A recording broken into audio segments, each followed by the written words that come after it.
Hey there, Nick Jonathan here. In this video, we're going to go over what it's like to update a Rails 7 codebase to go from using Webpacker to esbuild, specifically if you're using Tailwind as well as Docker. We're also going to be using Node too, and we're going to go over why that is in a bit. So by the time that you watch this video, this blog post will be available. I'll link to it in the description. Right now, I'm just serving it from localhost. So for quite some time now, I've been maintaining this example Docker Rails application. I've done videos about this general concept before. I have a whole bunch of different example apps for different web frameworks, and today, I did the upgrade from Rails 6 to 7, as well as swapping out Webpacker for esbuild. And honestly, the update process wasn't that bad. I think it took me around 2 hours all in, and that was including going from Rails 6 to 7 and also using esbuild for the first time. So I am really fantastically happy about the outcome of that. Not because I was able to do it so quickly, but man, this new setup, it's really good. So good, in fact, that I figured I would make a video about it because I feel like the world needs to know, even though I'm pretty sure the world already knows. But going back to this post here, so we're going to skim this post, go over some points, and then basically do a before and after code sample of what the code base was like when it was using Webpack, and then what it's like right now using esbuild. Yes, so going back to here, this is the example app, right? It pulls together, in case you haven't checked it out yet, it pulls together Rails, Sidekick, Postgres, Redis, Action Cable. It uses Hotwire, Turbo, and Stimulus, as well as Tailwind CSS. It's all free, open source. There's no strings attached. Okay, so yes, originally it used Webpacker and it worked really well, but yeah, well, when it comes to using Webpacker, at least for me, I was never super happy about using it. And yeah, after moving to the esbuild Tailwind CSS CLI combo, couldn't be happier. And really moving to esbuild was something I really wanted to do for quite some time now, since about early 2020. But switching back then, yeah, it just required making too many compromises, and it just didn't feel like a direct upgrade. It kind of felt like I was doing side grades and upgrades in some spots, but downgrading, especially on the developer experience in some areas. Also, back then browser support was not the best for ES6. Well, I mean, I guess it's better off now than it was over a year ago, almost 2 years ago. But you can see here, if you go to Can I Use for ES6, basically every modern browser supports it. So Firefox, Chrome, Safari, Opera, even Edge is fully supported. IE11, well, I'm cool with dropping IE11 support for all the applications that I build. It's really not a maintained browser, and Microsoft is pushing so hard to get Edge installed on every device that I personally don't feel bad about dropping support for IE11. So yes, and most mobile browsers are also quite well here, or mobile apps I should say. Yeah, so moving to ES6, very good. But yes, yeah, very much ready to make this update to ES6. So, by the way, this post super focuses on Rails 7, but I mean, most of it honestly applies to any web framework, and you'll be surprised at how easy it will be to drop this configuration into other web frameworks, basically just copy-pasting the esbuild and Tailwind stuff, because that is what I plan to do. I'm going to update all of my different example apps, or Flash, Django, Phoenix, etc., to use this new setup over time. But before we get into that, let me just go over a little bit about what bugged me about using Webpack, or specifically Webpacker with Rails. I think it's done wonders for us, right, for a couple of years. But the things that really bugged me was, for Rails at least, it didn't use the default Webpack config or Webpack setup, right? It had a very Rails opinionated way of handling all this Webpack stuff, and it made it really hard to apply general Webpack knowledge that you've learned along the way, like from reading the Webpack docs to the Rails app, because it was like the Rails way of doing it. And it just felt like it was like this mismatch of front-end and back-end stuff. And yeah, I mean, maybe some folks like that, but it just really wasn't ideal for me. And then also, just getting Webpack up and running, and this is not so much specific to Webpacker with Rails, but in general, there's a lot of things that you had to install. Your package JSON file, there was probably like 15 or 20 dependencies, and we'll see that when we go over the before and after a bit. But, that means it took quite some time to run a yarn install from ground zero. It also took quite some time to generate Webpacker packs. Now, this is a Rails-specific thing here, but, these are basically the bundles that it would create. And this took quite some time to output, especially if you're running your tests in CI. So these packs, they don't exist by default. You wouldn't commit them to version control. You basically need to generate them or build them, and then you can run your tests, etc. And that definitely takes many seconds of delays. And if you're running CI often, or just in development, it just becomes something that you have to deal with, and it's not fun, especially within Docker, where okay. Next bullet though. But yeah, even if you have an app with sprinkles of JavaScript, it still took even a bit to build things in dev, independent of these test packs. And usually, at least what I did was I enabled caching, file system caching with Webpack, especially with Docker, that really helped. it made the experience feel decent, but it was still not fast, right? And when I say sprinkles of JavaScript, I mean just using something like, Hotwire Turbo and Stimulus, and maybe you have like, a dozen Stimulus controllers, maybe a couple hundred lines of JavaScript, maybe 1,500 or 2,000 lines max or something like it. Yeah. And I would imagine for folks using, more front-end oriented frameworks with Rails, the build times must have been quite substantially worse, because it felt like one of those things where, as you pile on more, it got like a lot slower, when not just like a little bit slower. But the first bullet, it was really painful because I have all these example apps, with Flash, Django, Phoenix, Express, Play, blah, blah, blah. And they all use the exact same Webpack setup. We're talking like full-blown copy-paste the Webpack config, copy-paste basically the package JSON and everything else. That's because Webpack was, completely independent in that case. Like you just tell it where you want to output these bundles that you want, and then the web framework just picks them up. So the above frameworks like, Flash, Django, Phoenix, etc., they didn't really care whether or not you're using Webpack or not. Like all they care about is like, look, you just put these static files in a directory and I'm going to serve them. Whether or not they come from Webpack doesn't matter. So that allowed me to reuse all my config knowledge about Webpack and everything, for all these web frameworks, every project that I worked on across different clients. And it was just a really good time. So in my mind, at least, it was always like every time I go back to Rails to use Webpacker, it was just like, like I just, kept running into this and like I didn't know what to do and I had to like Google this thing. And before you know it, it's like, you spend 5 hours trying to do something when like it just works with other web frameworks. And that was basically, the main points of what bugged me about using Webpacker. So the perks of the new esbuild setup, it very much addresses every single bullet point above. So Rails 7 now, it's going to look for built assets in a specific directory. And that allows you to basically use, not basically, I don't know why I keep saying that, it allows you to use native configs for esbuild if you decide to use a config file, or Tailwind CSS, whatever plugins that you want to use, however you want to configure it, customize your Tailwind setup however you like. And that's fantastic because now it's going to be very similar to how it is for all the other setups here for different web frameworks. And also running a yarn install on a fresh box now, even in a Rails application, we're talking 30 seconds here on my WSL2 box with like 6-year-old hardware to go from completely fresh, like you just clone the repo down here, to running a yarn install and everything is ready to go. That's because there's a lot less packages that need to be installed because esbuild is written in Go. It is not a Node application and it doesn't require having, many different loaders and all other stuff that you need to npm install. Also, building a production setup here for esbuild as well as Tailwind. Those bundles get produced in like literally 250 milliseconds. Like each one takes like 100 milliseconds, maybe a little bit more. And we're talking that's a full, complete like production build of this stuff. Now, keep in mind, I wasn't dealing with a massive amount of JavaScript or a massive amount of CSS, but reasonable size application. But we're talking, sub 1 second times to get this is really, really nice. And then in development, if you use a JIT compiler with Tailwind, and by the way, I am using Tailwind 3 in all the example applications, even the ones that haven't been updated for esbuild yet. But that all happens super, super fast. Like you can just, manipulate a class name or add some custom CSS if you, for whatever reason, wanted to do that. But that's going to give you a change in basically 50 milliseconds or less, and we're going to see that once we start going over some code here. Same thing with esbuild. If you just change around some JavaScript, it's faster than like your eyeballs can even go from the code editor to the browser. It's just amazingly fast. Now, as for using Node, this is semi-debatable in the Rails community at least, because there's been a very strong movement to drop Node entirely to use import maps, which is now available by default with Rails 7. I think DHH did a very recent demo video of Rails 7 showing that off. I'll link to that in the description. I'll probably also maybe link it in the blog post, if I can find a spot to put it. But I don't know.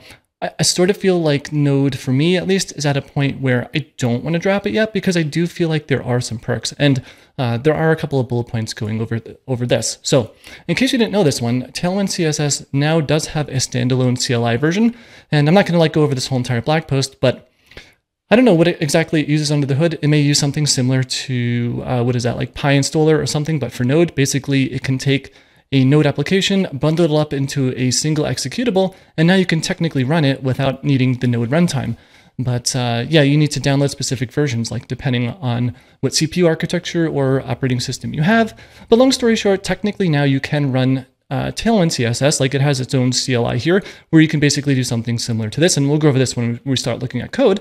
But that's pretty nice. But the issue here is that this only comes pre-installed with official, like, first class Tailwind plugins. So you can totally customize your Tailwind config file however you want in this case, like if you just want to use Tailwind's features. But if you want to start introducing Tailwind plugins, or you might want to use some post-CSS plugins, that's not going to come here. And if you want to install something like post-CSS plugins, now you're back to needing Node. So that kind of goes back to, this first bullet point here.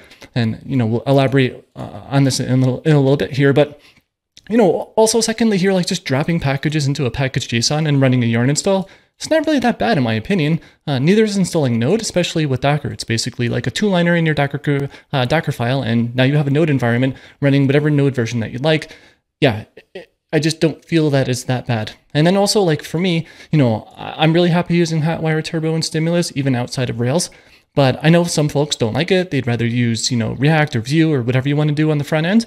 But with this setup here, using Node, along with using, typical package JSON here and not using import maps or Rails, etc., you can just, install whatever you want in a natural way that you're, very much used to. If you're going to be following tutorials on the internet, they're probably going to say like, put this into your package JSON, run an npm or yarn install, etc., and you'll be able to follow along, no problem with that. But yeah, I mean, for me, it really comes down, I guess, to like the first bullet point is the biggest one, because yeah, if you want to use something like the post CSS import package or plugin for Tailwind, since it uses post CSS under the hood, as far as I know at least, that's just not available in that standalone CLI. Now, I know Adam, the creator of Tailwind, I don't know him personally, but he did say on Twitter somewhere, maybe I'll throw up some editing if I can find the tweet, but he did say that he will probably add post CSS import to the standalone CLI. But that's just the beginning, right? It's like post-CSS has a lot of great useful packages, and unless you decide to like bundle all of them, like third-party ones, that's going to, one, make the standalone executable gigantic in size. Well, I don't know, gigantic, but a lot larger. It just doesn't feel, I don't know, it just doesn't feel like a maintainable solution long-term. Now, progress is being made for sure, and yeah, I don't know. I just don't feel like I'm ready to drop Node just yet, and with this setup here, I don't find it to be that big of a problem, at least right now. I don't know, that may change in the future, right? Like one day perhaps, but we will see.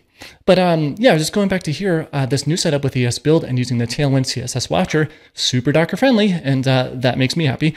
This was actually, out of those 2 hours that I spent upgrading everything, like this only took me 5 minutes, because yeah, it was way easier than I anticipated it being. And an example of this code that we're going to look at for a second here, it is available in this repo here, which we're going to look at very soon. But yeah, this goes over using like the Docker override pattern. And the idea here is, yeah, we can just run the JS watcher, which is going to run esbuild, as well as the CSS watcher. If you happen to be using Tailwind, it's going to use that. If you want to use a different framework like Bootstrap or something like that, that's totally fine. But, this pattern, by the way, I talked all about this one in my DockerCon talk from a little bit earlier this year. So there's a link to that one if you want to check that one out. But long story short, like you can see how dry out this file is. Basically we have, well, I don't want to go over this whole override pattern because this video is going to take forever, but yeah, all we need to basically do is build a specific stage of our Docker file, and then do we want to either watch our JS or watch our CSS, and these are available in the package JSON file provided by Rails, and we'll get to this one when we start looking at the code, which we're basically about to do here, because check it out. Now we're in like blog post inception here, like talking about a video that hasn't been released yet, but by the time that you watch this video, there's going to be a video here with timestamps, etc. But now I think like it's a really good idea, and by the way, again, like what's really nice about this is I can take this file, drop it specifically straight up into like a Flask application, change this Rails env to Flask env, and done. Like done. That's it. Super, super nice to be cross web framework compatible in a funny way. Like, I don't know, funny, but like one of the main things that I really like about Docker is that it allows me to take what I learn like to one specific tech stack and then apply it in a very similar way to another tech stack. So like all these example apps that I have for different web frameworks, like the Dockerized setup is very, very similar between all of them. Of course, I'm changing like, okay, I'm going to install Ruby in the Docker file for Rails and, Python for the one for Flask. But yeah, there's like such a minor change between that. And so I feel like I get to reuse my knowledge across tech stacks, which, it's a nice thing. But now let's talk a little bit more about code, right? We can see basically the before and after. And I do have the code here. And by the way, the code that we're going to look at here in window number 1, let's just call this one the new setup. And I'll go to the second one called this one. Oh, I didn't mean to mark that, but let's go to the old setup and unmark that. And yeah, this is the Webpacker version. And I think I need to maybe check out an older, hold on. I need to maybe check out an older commit here. Let me see. No, I already checked it out before I started the video. Cool. But this is like, just flying through this stuff. I didn't really make any notes about what to cover here, but I just did this upgrade about, I don't know, 9 hours ago or something. So it's a little bit fresh in my mind. Like going back to here. Yeah, this is the cloned version straight from GitHub at the time of making this video. Let me just open that one up now. And let's just start with the Webpack version, right? So the Webpack version, talking about, all those packages that we needed to install. We had to install post-CSS and like the import one. And we're still going to actually have those in the new setup. But, there's all sorts of stuff like, we had to install Webpack and Webpack CLI and the CSS loader and the CSS minimizer Webpack plugin and the mini CSS extract plugin. And there's just, this keeps going, right? And the Rails Webpacker one. Now the UGS one, that's because this version of the code base was using Rails 6, not 7. That actually went away now with Rails 7. We have a drop-in replacement using Hotwire for that one, Turbo or something like that. I don't know specifically which name under Hotwire has the drop-in replacement. I think it's Turbo, but basically we're all good on that one. But yeah, I mean, this one here, well, actually, no, this one here, this Webpacker one just, installs a lot of things, right? There's a lot that aren't, a lot of loaders that aren't listed here because just Webpacker is pulling them all in for us just to make everything work. So that's like one nice thing. So let's go back over here and take a look here at the package.json here. A lot more simpler or more simple. So we still need post-CSS and post-CSS import. And, well, we don't technically need the import one, but I like this because it allows you to do imports in regular CSS without needing to use Sass. And I think that is really nice to have, even though I think browsers may handle that by default, but this allows you to just use regular imports, very similar to how you're doing with Sass, and it just compiles down to regular CSS that, even if the browser doesn't have that feature, then it just works very nicely. But we can see here, no sign of Webpacker at all here, and esbuild is here because, actually, I should have researched this one before I made the video, but I think this just gives you the Go binary for esbuild, but I think it is just npm installed, but there is other ways to get it if you're not using Node with Rails. Someone can maybe correct me if I'm wrong about that one in the comments. I don't think it's like that important though. But yeah, just Stimulus, Turbo Rails, active storage stuff, pretty similar between the setups here, but yeah, no Webpack stuff. And we're going to go over this stuff too. These are the new watchers that we need to run. So I guess maybe we can go into that over here first. And if I go into the override file, I don't even have the regular example file here, but that's fine. But we can see here, the most important thing is just what I'm selecting now. And when it came to running the Webpacker setup with the old setup, I did decide to run Webpacker in a separate container. I just think that's a good practice. And, I'm not going to go super deep into this, but in the Docker file, it is a multi-stage build where we have a stage here for Webpacker and then another stage down here for the Rails app itself. And basically the idea is, this is where we install Node. We do all of our processing of our assets using Webpacker here. And eventually down here, I know I'm super skipping, but it's not like that important. It's just too deep in the woods for Docker stuff. The DockerCon talk I have went very detailed into multi-stage builds in this pattern here. But we're just copying some files from the Webpacker one into the Rails image here. And now we can just use all of those assets that have already been completely digested, pre-compiled. They're all, they have the MD5 hashes, they're all bundled up and ready to go. And now they're available in our Rails image here. And we don't need to lug around the entire Node environment. So, we just have a couple 100 kilobytes of JavaScript, CSS, images, whatever else that's in your, public directory there, and then we're good to go. And that exact same setup is happening on the new one too. But the idea here is with Webpacker, we are just running the Webpack binary here, watch, progress, color, etc. And Webpack would run in its own container, all good to go in development. And in production, going back to this Docker file here, then if Rails env is production, then it just does a Rails assets precompile, so that, they're MD5 tagged, etc. And that all gets copied over, and it is all good. Now, going back to here, and if we go back to this override file here, then we're doing basically the same thing. So I've renamed the stage for that one stage, by the way. Like, actually, let me open up the Docker file to the top one. Yeah, I just renamed that stage from Webpacker to assets, but very similar. I'm installing Node here, even a newer version of Node. Now it's Node 16 instead of 14. And almost all of this is exactly the same. Actually, I think this may be 100% the same.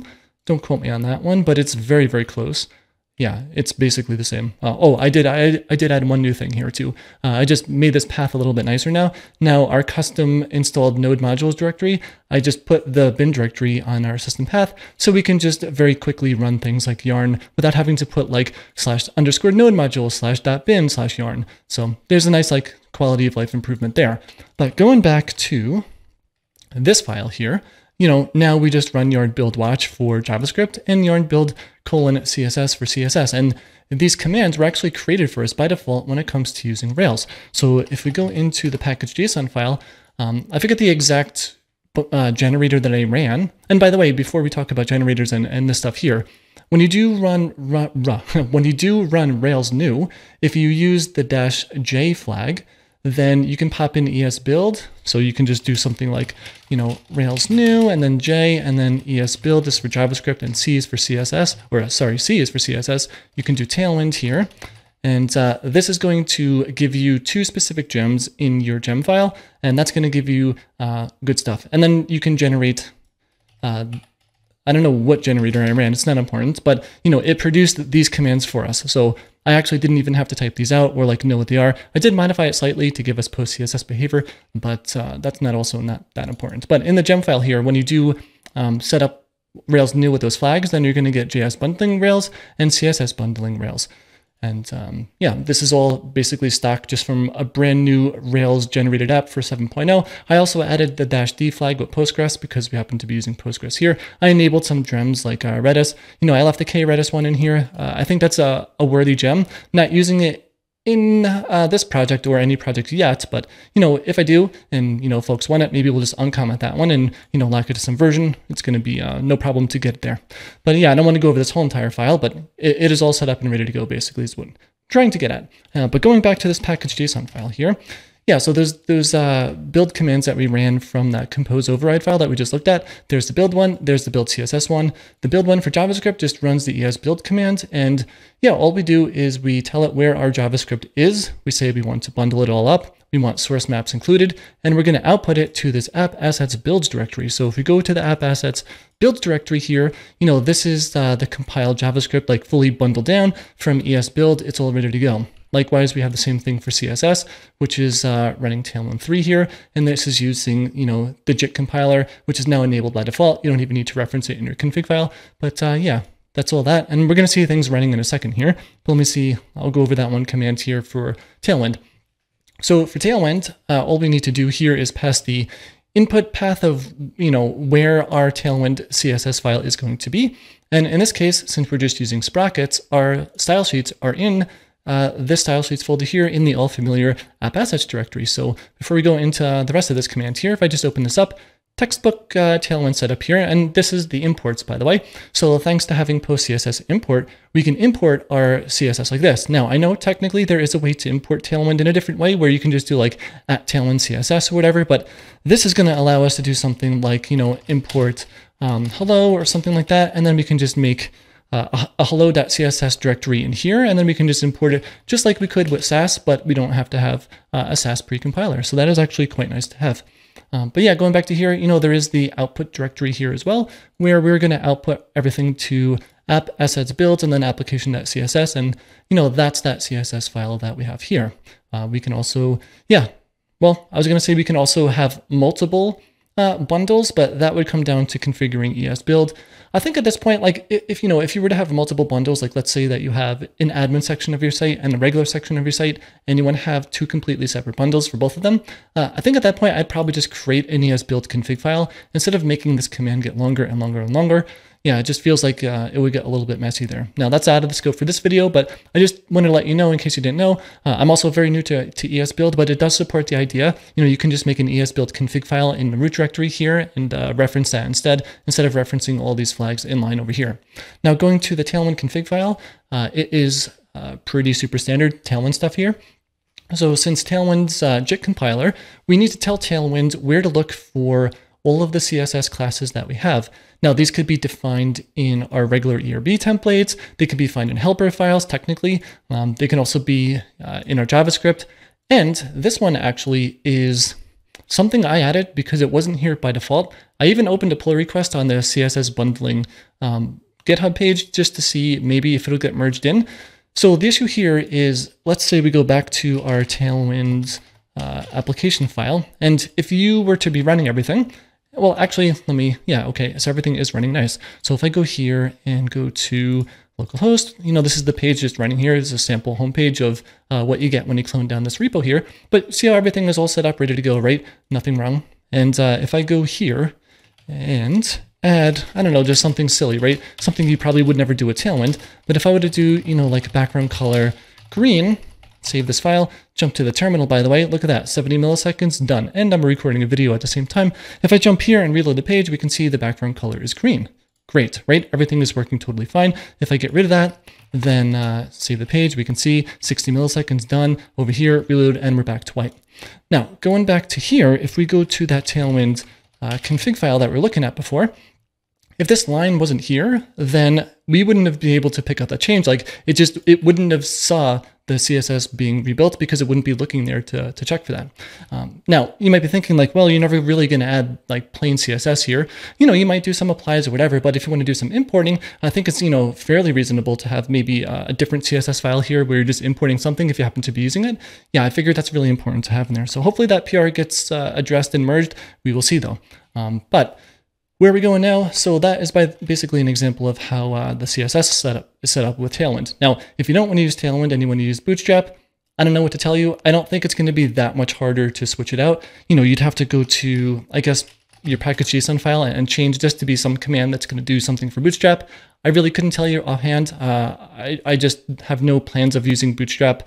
At least in this project, I don't think it's bad. I think Bootstrap 5 is a nice direction they're going in. But if I ever make an app with Bootstrap, then that's something I'll do. Also, if you happen to watch this video and you are using Bootstrap and you do figure it out, let us know in the comments below. I think that would be useful to have. If you write a blog post about that or something like that, yeah, sure, let us know for sure. I'll link it somewhere, maybe even in the README file to the project in case folks want to switch over to use Bootstrap instead. But yeah, going back to the esbuild stuff, our JavaScript is in a JavaScript folder. This is a convention of Rails. So in our application.js here, nothing too different than what you would be doing even if you weren't using esbuild, I suppose. We have all of our setup here. There's nothing fancy. So there's our application here. Yeah, we are using stimulus, and this is all just coming straight from what you would get when you do a Rails new with Rails 7. So that is the application there. I'm trying to think, like, is there anything to even show here that would be even interesting? Like, if I do a console log, like hello on this one, then we can see we get an error here. Could not resolve app JavaScript application.js. That's kind of interesting. Did I screw something up? It actually looks like it may have worked, but I wonder what happened there. So I love when things go wrong on video, but I don't know if anything went wrong. So let me go into here. Ooh, DevTools failed to load source map. Cannot load content for that. Cool. So this is now turned into a live debugging video, 27 minutes in. What did I do wrong here? So I have my JavaScript set up there. Am I in the new version of the app? I am in a new version of the app. There is the builds directory. There is the JavaScript there. Console.log hello. Syntax there looks fine. Trailing semicolons are optional. So going back to here, actually, let me go. Oh, why is that being digested? Do I actually have files in public that are, no, I don't. Okay, hold on a second. I'm gonna have to go into view source. These are digested files. Why are these things digested? I mean, I'm not running in production mode. Oh, you know what? Maybe I was running in, no, I'm running in development mode. But I think maybe something happens where I didn't rebuild my image after switching from production mode to development mode. That's a very big possibility here. Let me also go into my env file here, because if you were using this example application, yeah, so these are in development mode on the bottom here. That is all good. What else do we need to even potentially do? Serve static files. Okay, cool. All that is good. I think I just need to do a Docker compose build here. That's going to rebuild things in development mode. Yeah, I think this is going to be good. This is going to go pretty fast here because all these images are just using basically the same Docker file. I'm also going to do a run clean here. So this run script is something that comes with this application example that I have up on GitHub. These are just shorthands to very quickly run certain Docker commands. So instead of having to do like a Docker compose exec web Rails db migrate, you can just run like a Rails or run Rails db migrate. So long story short, like any normal Rails command that you can run, you just put run before it and it's the same thing. And there's also these extra commands over here. But the clean one, it just deletes a couple files here, various temp files and things. So let me see if that was enough to do it. So you can see too, like this build here is totally empty now. But if I go to the page here and reload, then after a second or two, it is going to basically generate those builds for us, or it's actually not going to do anything because I forgot to run a Docker compose up. That always helps. Actually, I probably should have did a compose down too before the up, but let's see. Let's see if this works first. So reload. There we go. Things are back to normal. Well, I mean, things are working, but is our JavaScript going to work? Well, I think our JavaScript is there from before. So let's go here and there we go. Whew. Okay. So long story short, it was a user error on my part. Before I recorded this video, I just had built this application in production mode. So I had these guys commented out, and the way back to this Docker file, sorry, I just kicked my mic here.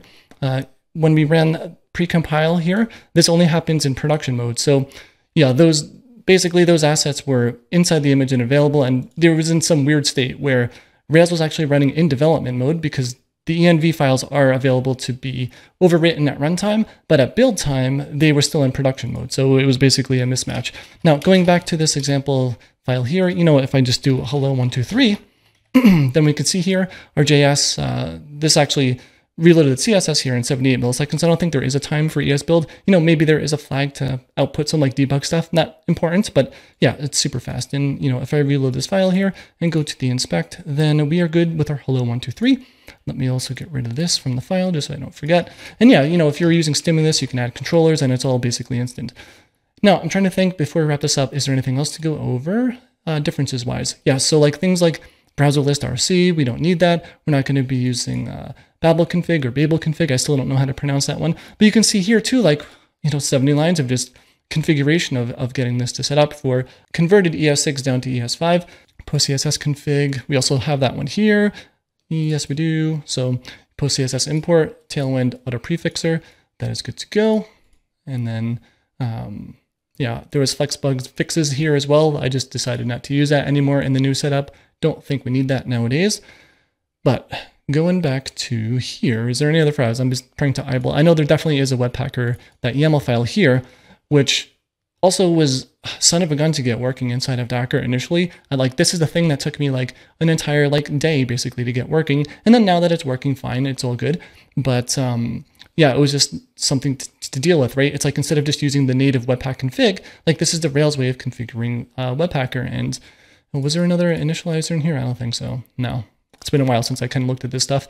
But yeah, going back to here, I think that was everything related to Webpacker, because now if you go back to here, what we saw here is what you get. There is no configuration files here for in here for esbuild or anything like that. It's all just self-contained to the normal config files that you would be using. So, when it comes to configuring esbuild in the future, if you'd wanted to, you can just follow the documentation, drop your config file in here, and then you'd be totally good. By the way, I should mention too, in my yarn.rc file, I am node installing everything to /node modules. I actually went over this pattern too in my DockerCon talk. You might want to look into that one. It avoids a node modules directory from ever being volume mounted out in the world of Docker. So it's nice. So my actual host operating system, my dev box, doesn't have a big old node modules directory here, even though technically it's not too bad now because yeah, there's a lot less packages installed. But I think that is going to be it. I feel like I'm going to stop this video and then there's going to be 8 things that I forgot to say when it comes to this. But really, I do think that is about it. And if not, it's the majority of it. And that's really all it was, though, to really get set up here. I'm really happy with the new setup. Really, really happy that the HH and friends over at Basecamp are, hey, they're building some really great stuff. And we can now be rewarded with all the output of that. So, yeah. I don't know what is the next evolution of this one. Is there a way to potentially drop Node in the future? Possibly, we will see. But progress is moving forward and things are a lot better now. I'm very happy. And on that note, if you have any questions about any of this, let me know in the comments below. Also, yeah, if you liked the video, please give it a thumbs up because this does help a lot. On that note, thanks a lot for watching and I will see you in the next video.